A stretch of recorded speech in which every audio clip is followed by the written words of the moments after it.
murs, les rideaux et les planches du Théâtre national Mahieddine Bechtarzi tremblent encore sous le souffle du 7e Festival culturel international de musique symphonique. Cette belle tradition qui s'installe doucement mais fermement auprès du public averti et connaisseur.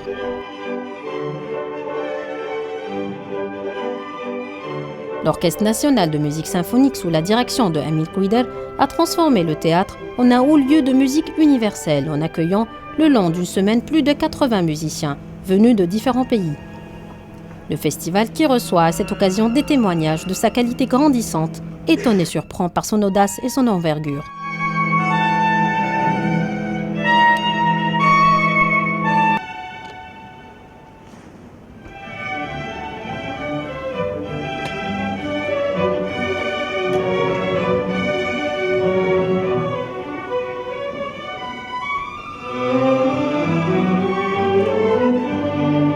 تنقل الأوركسترا وارتحال الأوركسترا الجزائري لكل ولايات الجزائر دي تجربة فريدة من العدالة الثقافية اللي المفروض انها تبقى موجودة في كل بلادنا العربية.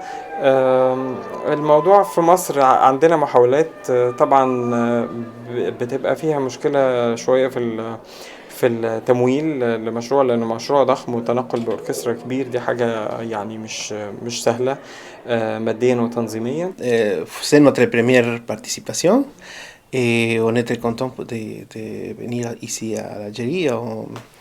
Oui, notre impression c'est que le public ça a été très il a fait beaucoup d'attention à la musique qui des fois je crois qui est pas très connue dans le monde aussi peut-être à l'Amérique c'est connu mais ici je crois pas. Alors les gens ont été écoutés très bien et ils ont répondu très joli pour nous.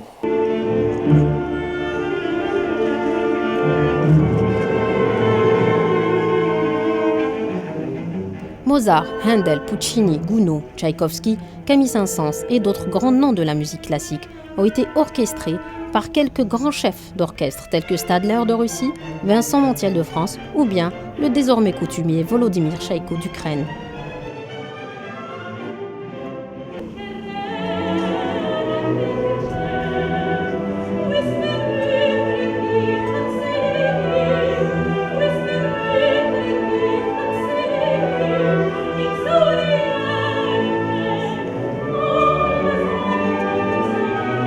La soirée de clôture fut exigeante, compliquée dans ses choix et belle par le défi que s'est lancé vigoureusement l'Orchestre national de musique symphonique.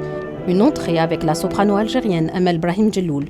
Je fais de la musique depuis assez longtemps, je fais du chant lyrique depuis un certain temps, dans des grandes maisons à l'étranger, enfin, là où c'est la culture. Donc c'est vrai que c'est délicat en Algérie, l'opéra c'est pas la culture du pays, mais je trouve que quand même, c'est quand même une culture qui est maintenant internationale. Alors pourquoi ne pas venir et partager ça avec le public algérien. Questionnée sur la place de l'opéra et de la musique classique en Algérie, la soprano, qui mène une carrière brillante à l'étranger, évoque l'appropriation et la coutume comme outil d'apprentissage et l'installation d'une nouvelle tradition musicale en Algérie. Moi, je suis venue faire des récitals ici, puis les gens viennent spontanément dire « mais moi, je m'y connais pas du tout, mais j'ai adoré comment vous faites votre voix » et tout ça, c'est une grande curiosité qui peut-être après donne envie à certains jeunes de d'imiter, de faire la même chose. Moi, j'étais jeune, j'ai imité les aînés qui jouaient du violon, je n'avais qu'une seule envie, c'était de faire comme les aînés. Donc, on apprend par imitation, ça donne envie, mais si les gens ne l'écoutent jamais, ne l'entendent jamais, ils n'auront jamais l'occasion d'imaginer ou de s'imaginer ou de se projeter dedans. La soprano et le maestro ont également rendu hommage à la musique algérienne. La première avec une interprétation lyrique de la célèbre chanson d'Idir Amdiez. Et le deuxième en orchestrant des airs populaires de la musique algérienne, une ballade qui a enchanté un public ravi et définitivement conquis.